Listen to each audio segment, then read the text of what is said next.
यमुना भक्तों, कल भगवान पांडवों का संधि प्रस्ताव लेके कौरवों की सभा में गए, लेकिन कौरवों ने प्रस्ताव को अस्वीकार कर दिया और भगवान सभा के महाद्वार से निकलकर बाहर आए और उन्होंने कर्ण को अपने रथ पर बिठालकर एक शांत स्थान पर बैठकर कहने लगे और भगवान कर्ण को अपनी फाली में खींचने के लिए मना रहे हैं और कर्ण कह रहा है कि भगवान, मैं आपकी सारी बातें मानूंगा, केवल एक दुर्योधन से अलग नहीं हो सकता। मेरा एकमात्र सखा और संरक्षक दुर्योधन है। मैं सूत पुत्र की संज्ञा से चारों ओर से प्रताड़ित था, तब प्रताड़ना से उसी ने मुझको बचाया है। श्री कृष्ण ने कहा, अब मैं एक कट सत्य कहने जा रहा हूँ। शायद सत्य तुम्हारी चिंतन धारा के साथ जीवन धारा को भी बदलने में सक्षम हो सकता है, क्योंकि सत्य कटु होता है। सत्य को झेलने की शक्ति को संचित करो। कर्ण ने कहा, कह डालो ऋषिकेश। हे भगवान श्री कृष्ण कर्ण से कहते हैं कि तुम सूत पुत्र नहीं हो, तुम एक क्षत्राणी से क्षत्रिय वीर हो। तुम राजा माता कुंती के ज्येष्ठ पुत्र हो और तुम ज्येष्ठ पांडव भी हो। कर्ण चीखा कि हे केश, तुम क्या कह रहे हो? मैं सूत पुत्र नहीं हूँ। कृष्ण ने कहा कि तुम सूर के पुत्र हो। कर्ण बोला, ये क्या पहेली? मेरी नसें फटी जा रही हैं, मैं जीवित नहीं रह सकता। हे माधव, शीघ्र समाधान कीजिए। कृष्ण ने कहा, ऋषि के प्रदान किए मंत्र के प्रभाव से, सूर्यांश से तुम कुंती की कुक्षी से उत्पन्न हुए हो।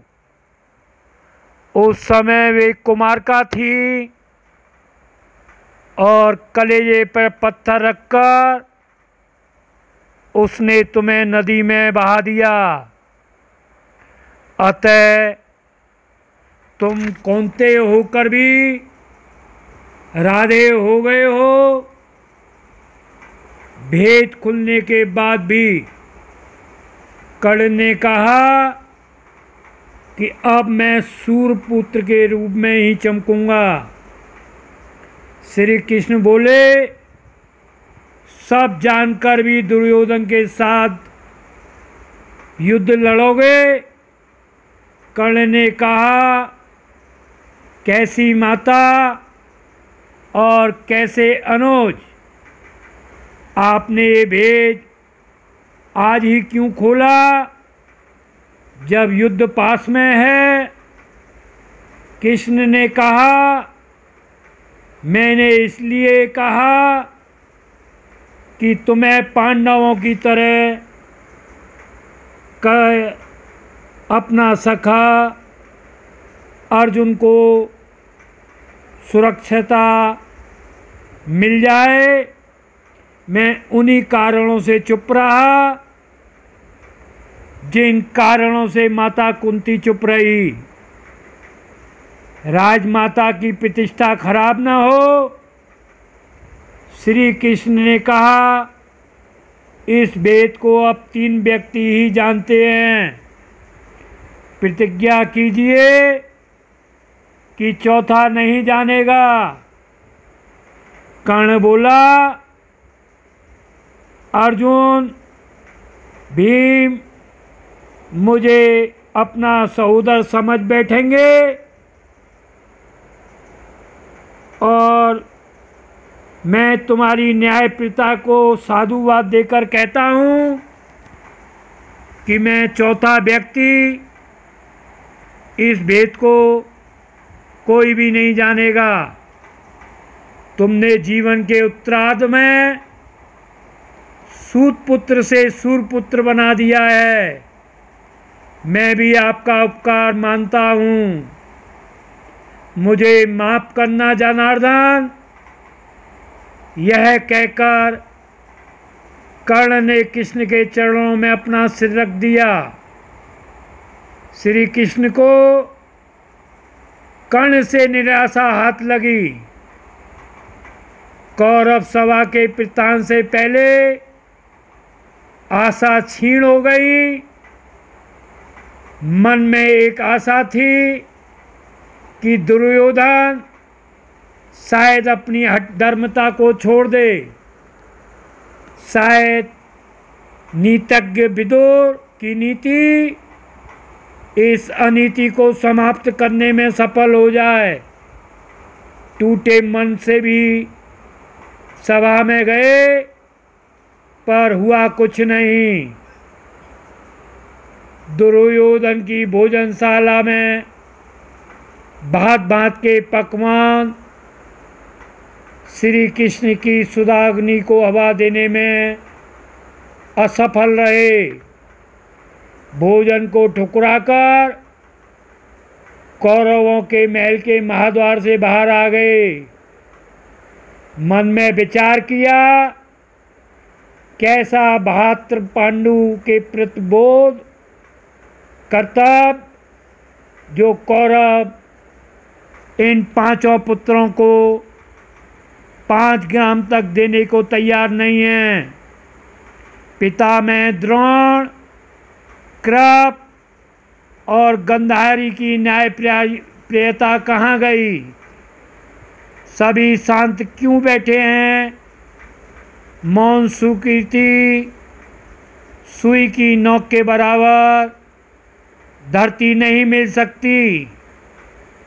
पांडवों को युद्ध करना ही पड़ेगा, ऐसा सोचते हुए भगवान रथारूढ़ हो मन में विचार करते हैं, लेकिन कुछ भी सोचना शेष नहीं रहा। कर्म का काल उपस्थित था। कौरवों को सुमार्ग लाने के चले स्वप्न जीवी नहीं रहे। वह ठोस यथार्थ समर अशुभ है, अवर्णीय है। ऐसा कहकर श्री कृष्ण ने सोचा, अशुभ को विलंब से और शुभ कार्य को शीघ्र संपादित करना चाहिए। आचार नीति और राजनीति दोनों के अंतर्गत आता है। सत्य है इसलिए अधिक मूल्यवान है। क्षण खराब हो चुके हैं। विचारों के घोड़े दौड़ने लगे। कहाँ चलें? अब तो कर्म क्षेत्र ही पुकार रहा है। सारथी को उन्होंने दाहिनी ओर को इशारा किया। पतला सा संकीर्ण रास्ता का पथ था। श्री कृष्ण ने सोचा, असंख्य बार मुझे सकरी गलियों से गुजरना पड़ता है और अवरोधों का भी सामना करना पड़ता है। जैसे गोकुल के दुर्दांत असुरों से लेकर मामा कंस, आताताई जरासंध, स्वयंतक मणि की चोरी लगाने वाला सत्राजित। सारथी ने सोचा, इस सकरी गली में किससे मिलने को आतुर हैं? सारथी सोचे जा रहा था। सारथी ने अनेक चमत्कार देखे थे। उसने सोचा, किसी महान प्रेमी के पास जाते होंगे। रथ एक कुटी पर जाकर रुका, जिसका नाम पर्णकुटी था। साधना स्थली थी। हस्तिनापुर के पार्श्व में छोटी कुटिया में बैरागी रहता था, जिनके दर्शनों को आतुर था द्वारकाधीश। विदुर जी थे वह, महानीतिक, सदाचार, कौरवों में श्रेष्ठ, श्री कृष्ण को समर्पित थे। सामान्य नहीं थे वे। द्वार पर पाकर श्री कृष्ण से बोले। श्री कृष्ण ने कहा, विदुरानी जी किधर हैं?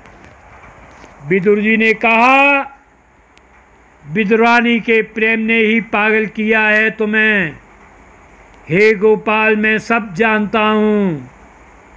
तुम जब से हस्तिनापुर आए हो, तब से एक ही रट, कब आएंगे गोविंद? आएंगे तो क्या इस तरफ भी मुख मोड़ेंगे द्वारकापति?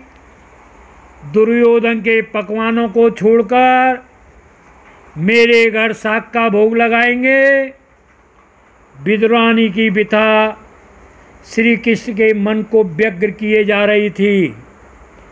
विदुर को धक्का देकर भगवान अंदर गए और विदुरानी देखकर दौड़ पड़ी, जैसे नवजात बस की ओर दौड़ते हैं। श्री कृष्ण, द्वारकानाथ, मेरे अध्या, मेरे आराध, आखिर आ ही गए दरिद्र के द्वारे।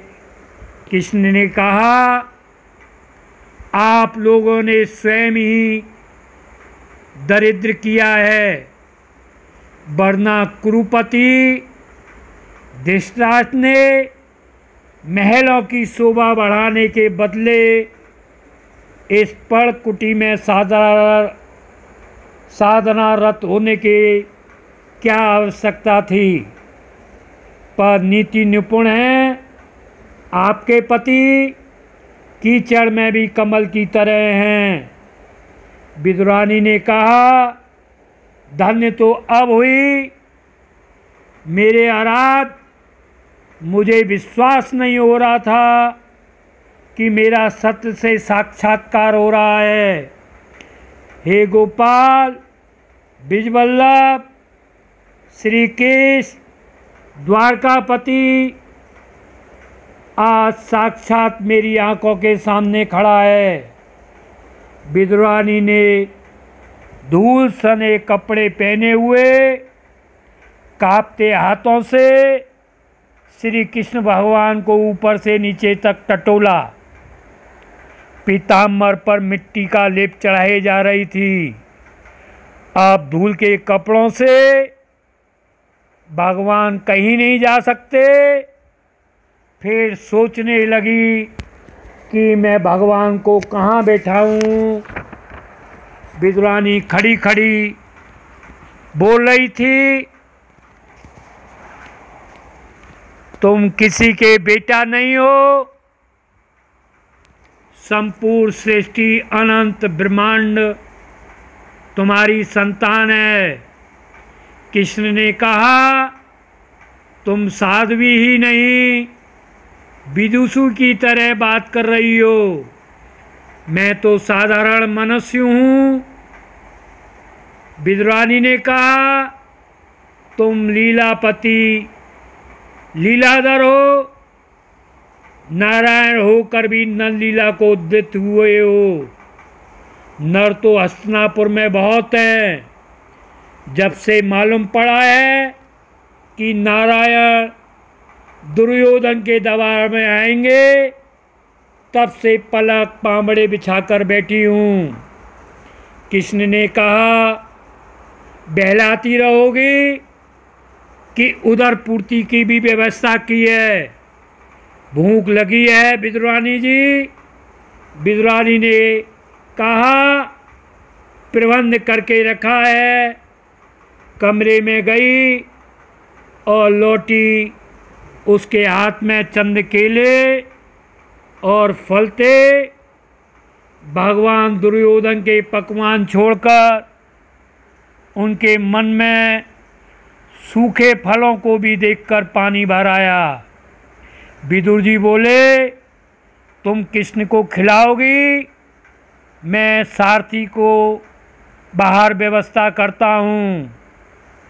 विदुर जी लौटकर आते हैं और खींचकर बोलते हैं खाक फल खिलाया तुमने। फलों के गूदे धरती पर पड़े हुए हैं। विद्वानी ने कहा अनर्थ कर दिया।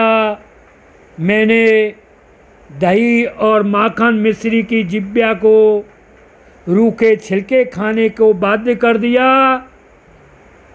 कृष्ण ने तृप्त भाव से मुख पहुँचते हुए कहा मैं तृप्त हो गया, जोर की भूख लगी थी। आप तो जानते हैं प्रेम का ही भूखा हूँ।